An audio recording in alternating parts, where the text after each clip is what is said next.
É verdade que tempestades solares podem afetar o preço do trigo e encalhar baleias?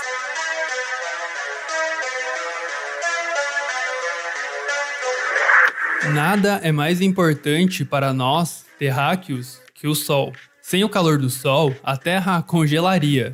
Sem a luz do Sol, não existiriam plantas para nos dar comida e oxigênio. Sem a força gravitacional do Sol, a Terra seria uma simples bola de gelo inanimada, vagando sem rumo pelo espaço.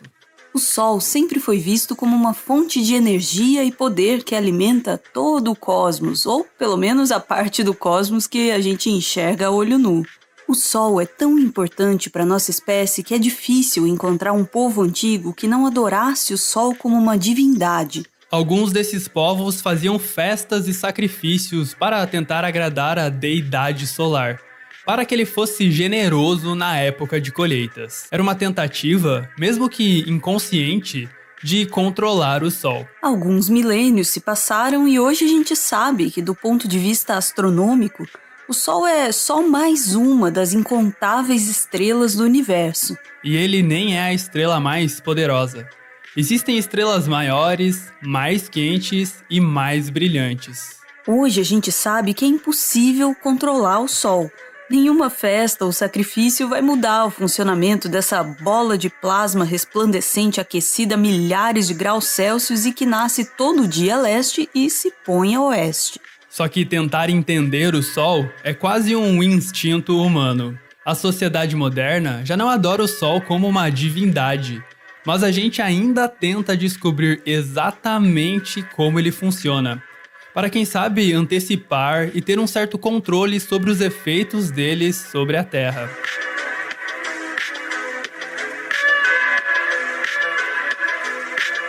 Esse aí é William Herschel, que ficou famoso por ser o primeiro astrônomo a identificar um planeta com a ajuda de um telescópio. O planeta que Herschel identificou foi Urano, que já havia sido observado por outros astrônomos, mas foi identificado erroneamente como uma estrela. No final do século XVIII, Herschel começou a estudar as manchas solares, que são pontos mais escuros na superfície do Sol. Ele suspeitou que quando havia menos manchas no Sol, menos radiação solar deveria chegar na Terra. O problema é que naquela época não havia nenhuma tecnologia que permitisse medir de maneira precisa a quantidade de radiação solar que chegava na Terra. Para provar essa hipótese, Herschel recorreu a um relatório do economista britânico Adam Smith, que hoje é considerado o pai da economia moderna. Herschel olhou a variação do preço do trigo vendido na Inglaterra e comparou com a variação de manchas solares ao longo dos anos. Ele percebeu que nos anos em que haviam menos manchas solares, o preço do trigo disparava. Então ele propôs o seguinte: quanto menos manchas solares, menos radiação solar chega na Terra. Com menos radiação solar, o planeta fica mais frio e as colheitas de trigo ficam mais fracas. Com uma safra mais baixa, o preço do trigo ficaria mais alto. Resumindo, quanto menos manchas solares, maior o preço do trigo. Na época, todo mundo achou essa ideia meio doida. Mas o cara tinha descoberto um planeta. Então, talvez essa ideia maluca dele estivesse certa. A verdade é que Herschel não estava 100% certo, mas também não estava 100% errado.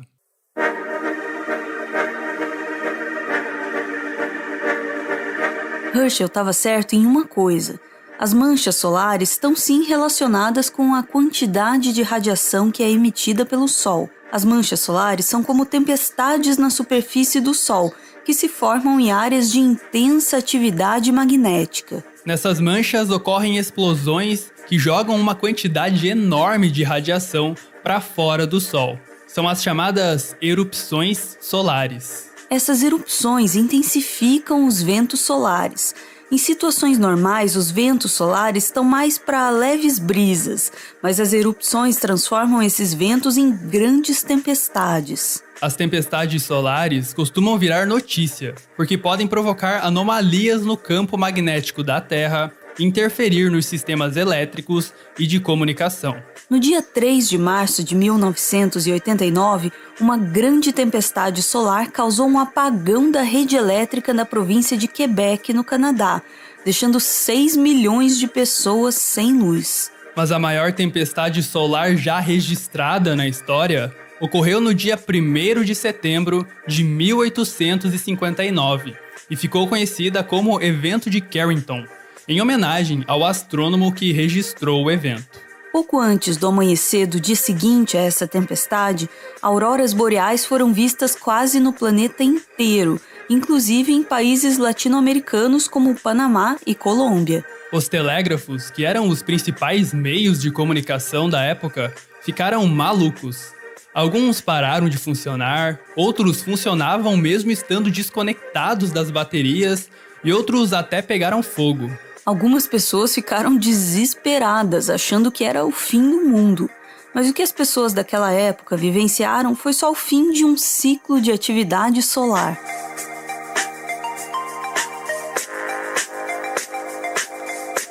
A atividade magnética do Sol faz com que as manchas solares aumentem e diminuam em um ciclo de aproximadamente 11 anos. Ou seja, a cada 11 anos, o número de manchas atinge um valor máximo ou um valor mínimo. Só que a ideia de que a atividade solar afetava de maneira significativa a agricultura está longe de ser um consenso entre os cientistas. Um relatório do Departamento de Agricultura dos Estados Unidos, publicado em 1976, afirma que sim, os ciclos de atividade solar podem afetar a produtividade agrícola. A afirmação é baseada em registros de produção agrícola de trigo, milho, arroz e algodão nos Estados Unidos. O relatório chegou às mesmas conclusões de Herschel. Quando existem muitas manchas solares, a produtividade agrícola é maior que a média. Quando há poucas manchas solares, a produtividade é menor. Um outro estudo, publicado em 1993, concluiu que maiores safras de peixes e de vinhos também coincidiam com esse ciclo de atividade solar. Quanto maior a atividade solar, mais peixes eram pescados e mais produtivas eram as vinícolas. Só que um estudo mais recente, publicado em 2013, concluiu que não existe nenhuma correlação entre a atividade solar e a produtividade agrícola ou pesqueira. Usando uma quantidade bem maior de registros de produtividade agrícola e manchas solares, esse estudo mostrou que essas correlações encontradas em estudos anteriores, incluindo aquele estudo de Herschel, são meros frutos do acaso. Os registros do preço do trigo utilizados por Herschel, por exemplo, foram de uma época em que a atividade solar estava bem baixa. Coincidentemente, o preço do trigo disparou naquela época, dando a impressão de que as duas coisas estavam correlacionadas. Só que quando você inclui dados de anos posteriores e até mais atuais, que não foram analisados por Herschel, a hipótese deixa de fazer sentido. Com mais dados, é possível observar que o preço do trigo varia aleatoriamente em relação ao número de manchas solares. As erupções solares por si só não parecem mudar o clima aqui na Terra de maneira tão forte a ponto de afetar a agricultura. Isso não quer dizer que a atividade solar não afeta de maneira nenhuma o clima do nosso planeta. A gente só ainda não sabe muito bem como isso acontece. Uma das hipóteses mais atuais é que as tempestades solares inibem a formação de nuvens aqui na Terra. Aí entra mais radiação e o planeta fica um pouquinho mais quente. Astrônomos e climatologistas tentam entender melhor isso e incorporar esses dados em modelos climáticos, que são aqueles modelos que buscam prever como será o clima no futuro. Além de nos ajudar a prever o clima no futuro, o melhor entendimento de como funciona o Sol também pode nos ajudar a salvar baleias que se perdem e acabam encalhadas na praia.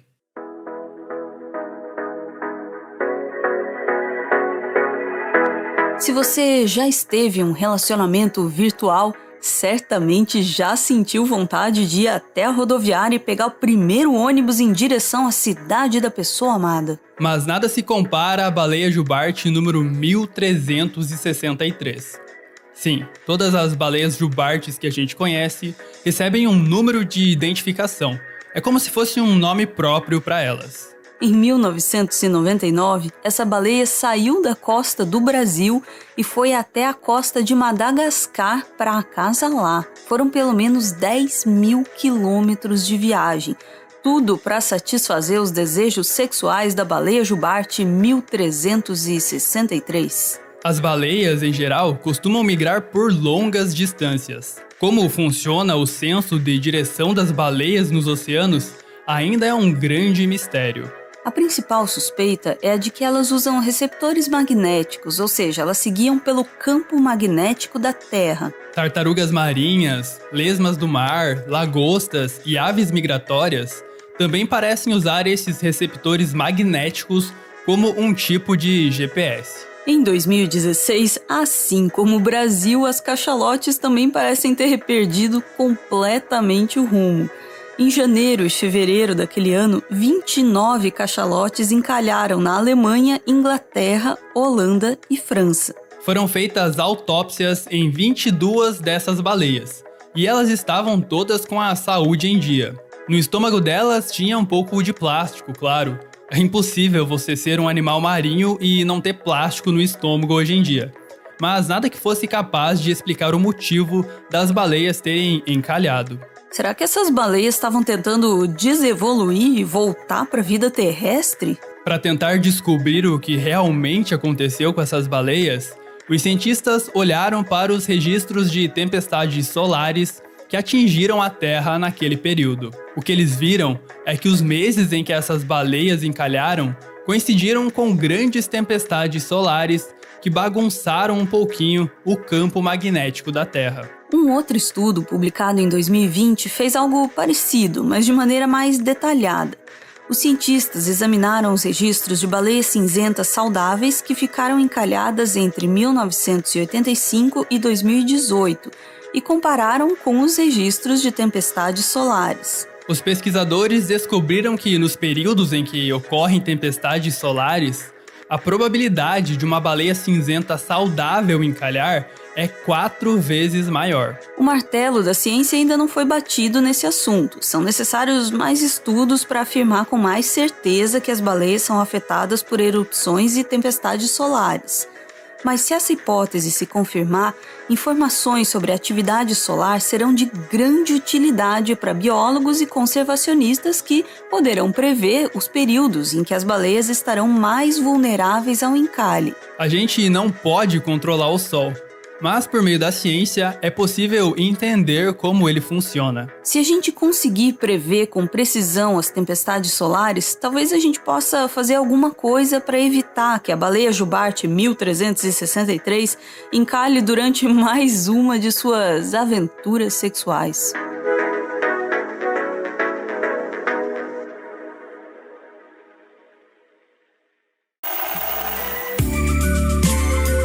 Esse aí é o Everton. Ele é mestre em Biologia Evolutiva e ele faz um doutorado em Ecologia na Universidade Federal do Paraná. Ah, e ele é fã do Carl Sagan, mas aí também, quem não é? O Everton é o responsável pela pesquisa e pelo roteiro do Meteoro.exp, o nosso quadro de biologia que você acabou de ver. E o Everton também tá lá no Twitter com mais conteúdo sobre biologia, geralmente agregado na hashtag BiothreadBR, que tá aparecendo aí na tela. Eu ouvi dizer que o Everton fica feliz compartilhando um pouco do que ele conhece com vocês. Então, vocês podem colar lá no Twitter, se vocês quiserem.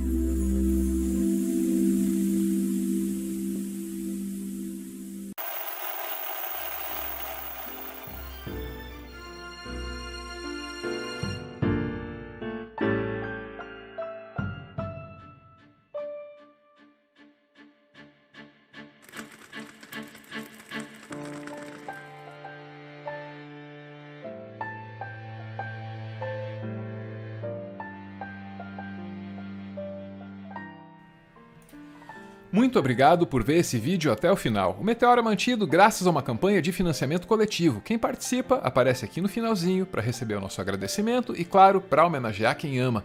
Hoje a gente está vendo aí o Lucas e a Maiara, que fez aniversário agora no dia 29 de janeiro. Maiara, nesse ano você completa 3 décadas de vida, diz o Lucas. Há 3 décadas, o mundo é um lugar melhor por sua causa, por sua luz. E há 5 anos, meu mundo é mais bonito por causa de você. Me sinto mais forte e mais seguro do seu lado. Obrigado por ser meu sol, meu girassol. Beijo, gente. Valeu!